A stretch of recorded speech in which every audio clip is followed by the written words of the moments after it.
Hello, and welcome back to another TWD podcast. And in this episode, we'll be talking about some comments that people left last time, and we'll be talking about how you can better yourself. And every video will always have a tip and a lesson behind it as far as self improvement and what you can do to become the best version of you. And so, in this episode, we're going to look at some questions here that you guys had. So we're going to start with what are some ways you distress after a long day? And what ways do you invest in yourself? And I should talk about my favorite books or ones that I recommend. Okay. So we're going to look into those questions brought to you by Jaden Koyman. And so we're going to start with the distressing part.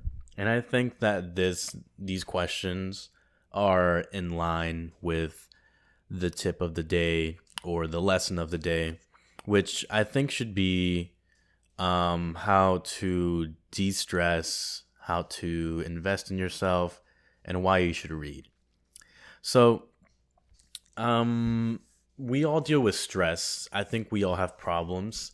And although you may think that your problems are more significant than others, or sometimes I feel that people zoom out of their lives and they see the whole scope of their lives and they see all the problems that they have instead of narrowing down on one single problem and addressing it. And I've done this before, so I'm guilty of it as well. So I can't just say that, you guys do it or that I do it. But I think that that's something that you shouldn't do. Of course, when you zoom out of your life and you see all the problems within your life, it can be a little overwhelming. So the key to de-stress and to live a better life is to essentially narrow down on one problem and do your best to solve it and then move on to the next and the next and the next. And so along this process, you will accumulate a lot of stress. And then there's ways to de-stress, healthy ways to de-stress that I think that should be promoted and influenced. So what a lot of people do, I'm just going to throw up a scenario here.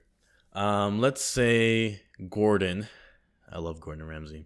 So let's say Gordon Ramsay is all of a sudden hit with a lawsuit, loses all of his money, loses everything, and now he's working at McDonald's flipping burgers.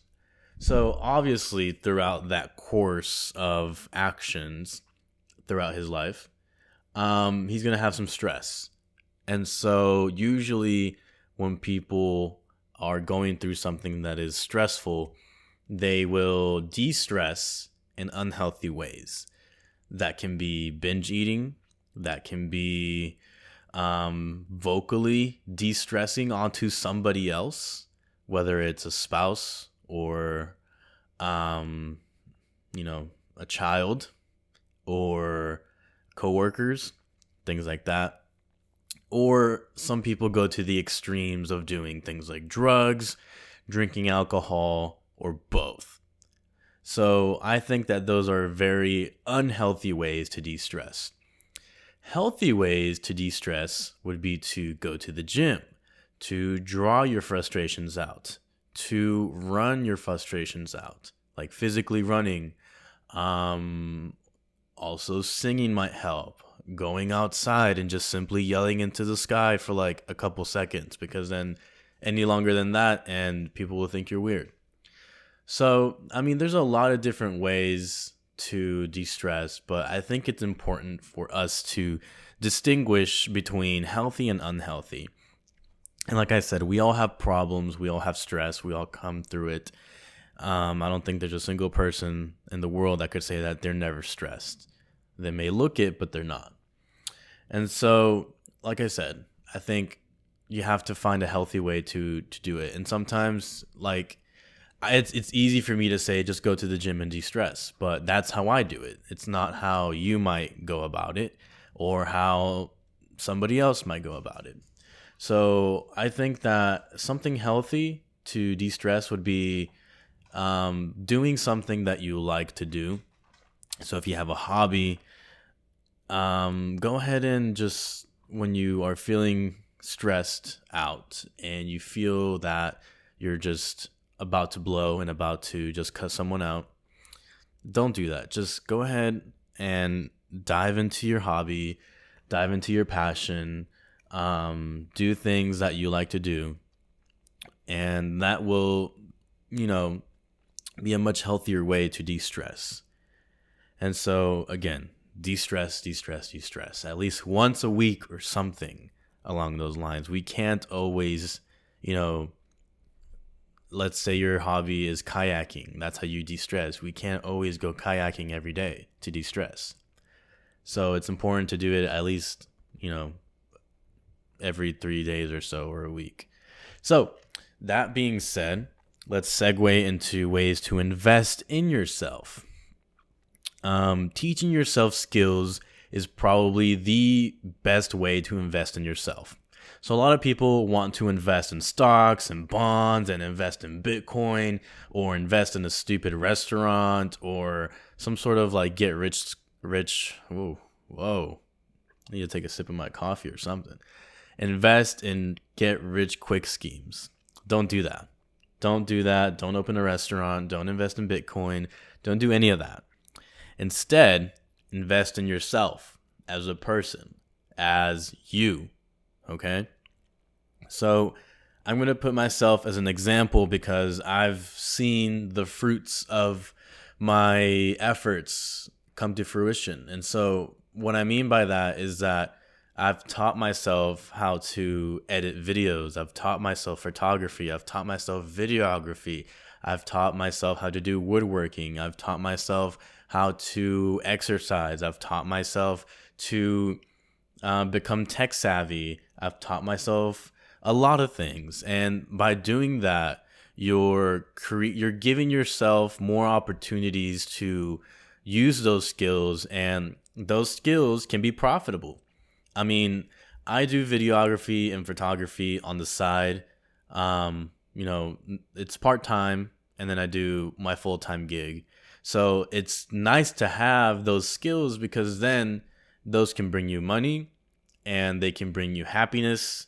They can bring you knowledge, and it's just a good way to invest in yourself. And so let me throw two scenarios at you. So scenario one, you get a mutual fund and you invest money into it and you don't touch it for like 30 years or let's say 10 because people are impatient. And you invested $10, right? Okay, so those $10 in 10 years maybe might be like 1,000 or 5,000 or so in 10 years. Okay, cool. But if you teach yourself how, again, for example, I'm not saying this is what you should teach yourself, but photography, videography, digital media, things like that. Let's say you teach yourself that and you go on udemy.com. That's not sponsored by them or anything, but they have a lot of cool courses that can teach you how to do graphic design. They can teach you videography. A lot of people just put their courses on there and they're cheap. So let's say you get a $10 course and you teach yourself how to video edit and how to do videography. Okay. So now 10 years, right, is the span that we're looking at. So in scenario A, you invest $10 and then in 5 years, it's 5,000. Okay. In scenario B, you invest in a $10 course that is not a get rich quick scheme, but rather it's teaching yourself some skills. So let's say you teach yourself how to do videography or insert the skill you want to teach yourself. So you invested $10 and then you make another $10 on your first gig, your first part-time side gig. And then you make $20 off of the second customer. And then you make $30. And then, you know what? You start gaining clients. You start gaining momentum. You start gaining a following. People like how you edit videos. People like how you take video. And so now all of a sudden, you have a small business growing in which you can profit from both emotionally, meaning that you're happy and content. It's something that you like doing. And monetarily, you're actually making money. And so in 10 years, would you rather have $5,000 or would you rather have a small business that is growing every single day and making you money? To which at some point, maybe past the 10 years or even before that, could be your full-time thing. And you could be your own boss and you could set your own rules, make your own money. So those are two different ways you can invest money. And if you noticed, at least I think that scenario B was better. If you invest in yourself, you get a much better return on your investment. ROI, people, return on investment. You want to make sure that it's worth the investment. Okay? So, let's also touch on the reading part because I think that's also important. I'll be honest, I don't read a lot. I'm not the biggest reader. I don't like reading, but I do it here and there, and I probably should do more of it. But I think that by reading, we're also touching back on what we just talked about. You are teaching yourself a skill. You're teaching yourself wisdom in a way. So if you read a book, and I think it depends on the book as well. If you're reading like nonfiction or fiction, as long as there's some sort of story or lesson behind the book. I mean, if you want to read a book about like Harry Potter, that's fine and all. Like, you're still learning. It's still good. You're teaching yourself different words that maybe you might not use every day. You're teaching yourself outcomes of scenarios that could happen. Or if you get a business book or you get a Dave Ramsey type of book, you can teach yourself a skill. You can teach yourself a lesson. You can teach yourself some wisdom, basically, is what it comes down to. And so I think that reading is also very important. And I take full responsibility, and I'm saying that I don't read a lot, and I probably should. Maybe I could be a better person or learn more from just reading, a few books here and there, whether it's business or not. I think that expanding your vocabulary is a good thing, and that's what happens when you read. All right. So I think that pretty much wraps up the beginning part, the lesson. So let's go over it again. De-stress, people. You need to de-stress. All of you are carrying stress right now. Even though you might not realize it, you are. You're a little stressed. You need to let it out in a healthy way. Again, healthy ways to de-stress. Working out, reading, doing your hobby, passions. That's a good way to de-stress. And then invest in yourself. Stop investing in Forex. Stop investing in stocks. At least if you're my age, in your 20s or your early 30s, I think it's the best time to invest in yourself. Now, granted, once you're above that age, you're going to want to start investing in your 401ks and blah, blah, blah, blah, blah, right? But before that, you should invest in yourself because you're your best investment. And I mean, it just depends where you're at in your life. If you are in a different point as somebody else, invest in yourself is always a good investment. You can never go wrong with investing in yourself. And then reading. Again, people, we got to read. I know, I hate it too, but we got to do it. All right? So that'll conclude this first episode. Just kidding. At least this first chapter of this podcast. So we're going to go to break, and then we'll come back and we'll talk about why I'm just going to rant. So thank you guys for listening if you've made it this far. And if this is all you came for, then thanks for coming in. I appreciate it. Thanks for listening. Thanks for being there. And for those of you staying, you're in for a good ass rant. Welcome to the rant part of this podcast. So we touched on the first segment of the podcast, how to invest in yourself, and basically like the tip of the day to better yourself and make yourself the better you.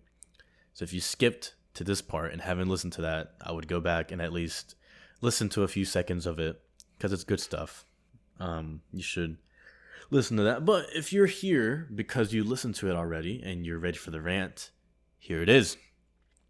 So I don't know if you guys have Apple computers or tablets or anything Apple. Most likely you at least have an iPhone or an iPod or an iPad or an Apple Watch or something Apple, right? They're a big company. You at least have something. At the very least, you have an Apple sticker somewhere on your laptop or on your fridge or something, or on your car or on your toilet. Okay, so today I updated my laptop to the latest Mac OS, being Catalina, and it's all right. So they hyped it up, man. I have a 2015 MacBook Pro, which, in other words, if you don't understand what that means, is I have a car. I'll just put it this way: I have a car with Bluetooth, but it doesn't have a backup camera. It doesn't have all the fancy electronics, but it has exactly what I need. So I've refused to upgrade to the newer MacBooks because they don't have USB ports. They don't have SD card slots. They don't have a lot of slots. They only have 2 USB-C slots. So that means I have to plug in a little dongle thing, an extension, and then I can plug in my stuff. No. Why would you take away all those ports if you are supposed to be at least the Pro line? Like, the Pro line of MacBooks are supposed to be for creators, content creators, and photographers, videographers, people that use the MacBooks for business and for creativity, right? So by just putting USB-C, just 2 of them, I think even 3 or 4, that's just cutting, that's just limiting the creator, at least from my point of view. So that's why I still have this 2015. That's basically why I went on that tangent. But essentially, Apple had teased and then finally revealed this side cart, is what they call it, part of their update. So essentially, you'll be able to use an iPad as a second monitor, which is nice because you could do it wirelessly. So essentially, the iPad would mirror the laptop. And so that's pretty badass, especially for me that I do video editing and photography, all that stuff. It's nice to have. I have an iPad Pro. It's nice to have that full second screen where I can have maybe like the preview of the video or the photo and then use the laptop as like the main part. So that's cool. I was so hyped for that. And so then when I update, come to find out, 2015 MacBooks are not supported, just 2016 and up. And I'm like, okay, so you're telling me that my 2015 MacBook Pro, which runs Catalina flawlessly, cannot do the sidecar thing, but the 2016 can? So if the software is the same, I don't know. I don't know the reason behind it. I don't know if it's just greed. They want you to upgrade your stuff instead of staying on the 2015. And I mean, if the 2016 had the ports that I needed, I would have upgraded a long time ago, but they're not. I don't see them going back towards all these ports. And I mean, I'm happy with the laptop I have now, so why upgrade? Anyways, so they released this freaking feature that I've been looking forward to, but of course my hardware is too old for it. Apparently too old for it. So I'm just thinking, planned obsolescence, right? That's what they're doing. And I mean, they've been There's been a lawsuit for it where Apple would slow down your phone and you'd be like, oh, my phone is slow. Guess I gotta get a new one. When in reality, your phone was fine. They were throttling the performance of your phone in order for you to upgrade. But in their opinion, or in their behalf, they were saying that they were throttling the performance to save battery. Okay. So why are you throttling my creativity, Apple? I mean, my laptop is running the software, is running Catalina just fine, and it's an older piece of hardware, yes, but I don't know. I don't get it. That's just my little rant. Like, they release this feature and they make it seem like it's gonna be this big thing and that it's gonna change your life. I found a alternative. I think it's called. Let me pull it up. Duo something. God, what's it called? Duet display. Yes, I think it's called Duet Display. That is letting me do what this feature was supposed to do. And so I had to pay $10 for it. But I mean, even if Apple would have charged me $10 to do like what I'm doing, what I wanted to do, I would have done it. But for some reason, they just won't let me. And for some reason, I can still do it. So you're telling me Duet Display can do what you guys are doing, but you can't replicate that? Come on. Like, do I have to jailbreak my computer? Jailbreaking? Ugh. I don't know, man. People just, I don't understand. I don't understand. I should email these people. That way I can get a straight answer as far as what's going on. But that's just my 2 cents on that. And let's move on from that rant. And let's start talking about something a little different. So we talked about basically, being misled and how like essentially like companies will show you this feature or this product and it's supposed to be the end all be all, but in reality it's not. And I think that there's a lot of that going in our world. And so it's time to essentially just see like what's going on. Okay, so now that we're done with that, we're looking at this coronavirus from China. So China, I don't know, this disease. So there's this disease that's going around that developed in China and is now spreading rapidly. And I'm kind of scared, low key, because I've played the app. I've played the infected app where like you create a fake, like you type in the name of your virus and then like the goal of the app is to like kill everyone and to like, spread the virus around. And it's a game. It's a game that I used to play when the iPod Touch first came out without the camera. Like the first iPod Touch that came out in like 2010 or whatever, when I was in middle school, I played that game.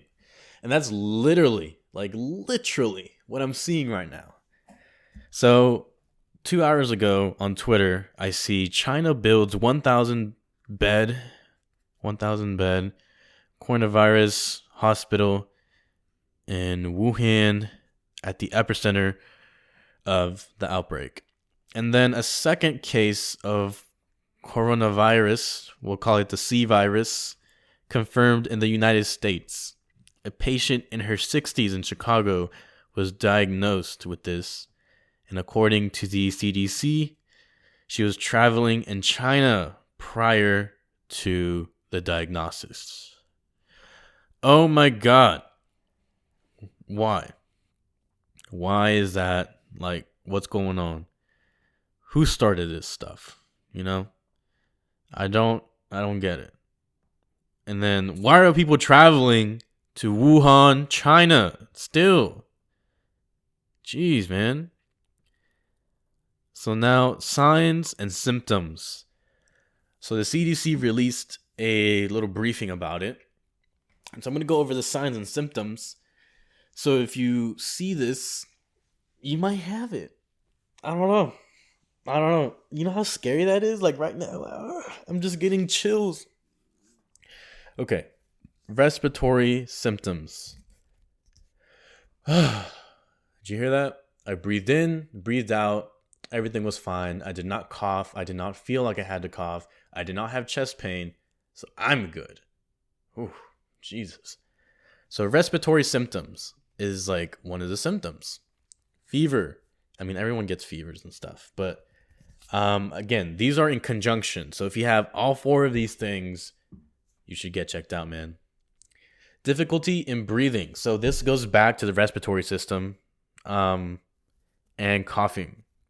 So if you're coughing, you are having difficulty breathing, you have a fever, and you feel respiratory symptoms, I would get checked out. I'm being dead ass. Like, you should go get checked out. I don't know who the next person will be. It's not going to be me for sure. I'm not going to Wuhan, China anytime soon. But essentially, all jokes aside, these are four things that if you have in conjunction, you should get that checked out. So what can happen if you get this disease? You can get pneumonia. You can get severe acute respiratory syndrome, SARS, kidney failure, and lastly, death. Ooh, okay. So scary stuff. Scary stuff. I'm telling you guys, you need to be careful. And man, this year was supposed to be my year to travel, but now I'm scared to fly. Because everybody's sick. Everybody's sick. So please be careful. Please be careful. Let's talk about prevention. So instead of just talking about all the bad things and blah, blah, blah, let's talk about prevention. Some good stuff. All right. Frequent hand washing. Like literally real hand washing. Not just like, I'm just going to rinse my hands off. Nah, bruh. You need some soap. Some real MF soap. You need some freaking Dove or Dove or Dawn or whatever it's called that they use to clean the baby ducks. So you need to use some of that and a lot of it. And warm water. Okay? As hot as you can bear it. And you need to sing happy birthday to yourself 2 or 3 times as you wash your hands. Not just lather them up, get them wet, and pull them out.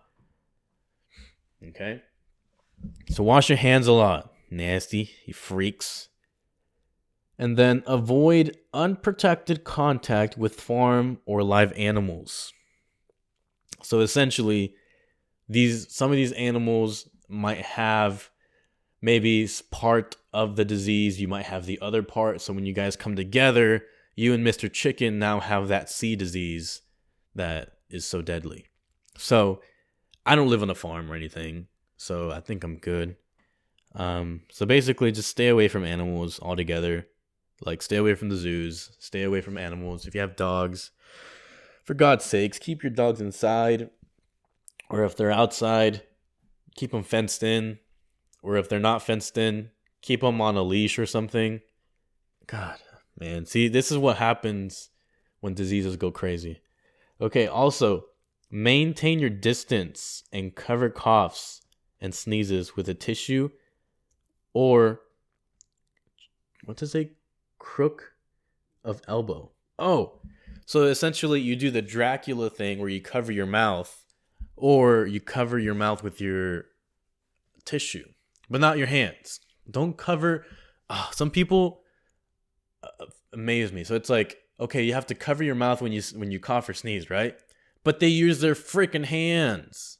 They'll cough into their hands and then shake your hand. Now all of a sudden you have the C disease, right?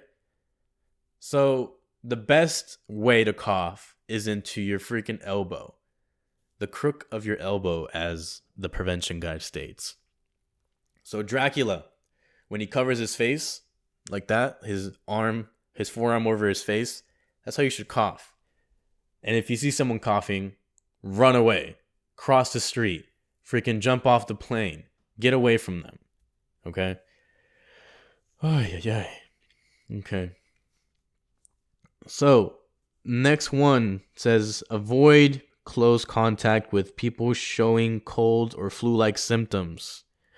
Oh my God. If your girlfriend has the flu or flu-like symptoms, I'm sorry, babe. We're not hanging out. You're moving out. And we're not together until you're cured. Because we could both die from this. We'll have a long distance relationship. Because I'm not trying to get sick. Or if you see a pretty sexy senorita you're at the bars or something, and she's coughing, and you ask her from afar, hey, do you have flu-like symptoms? And she goes, yeah. Then I'm sorry, bro. It's not going to happen. You shouldn't do it. Don't do it. Don't be a dog, man. And then finally, ensure that food is well cooked. Gordon Ramsay would not stand by and see something raw go into your mouth. No, sir. No. We're not doing that. We're going to cook our food all the way through. Okay? So if you eat a steak, get it medium well at the very least. I know us Texans in America, boy, do we love our medium rare or rare steaks, but the stakes are high. Wasn't that funny?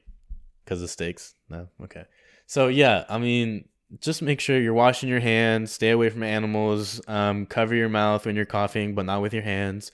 Avoid people that look sick, which is a lot of people around this time of year, and then cook your food all the way through. If you follow those tips and tricks, you will survive. So thank you for coming to my YouTube video and learning how to stay alive. So again, I mean, this even goes back to the beginning of the podcast, how to be the best version of yourself. And yeah, that's coming straight from the Red Cross. So you guys look out for the symptoms, stay safe, clean and wash your hands, cook your food all the way through, keep your girlfriend far away from you, and make sure to invest in yourself. Thank you so much for listening to this episode of the podcast. Sorry, I burped. And I'll see you guys next Friday. Every Friday. So it started Thursday or Friday, either or, we'll see. So thanks.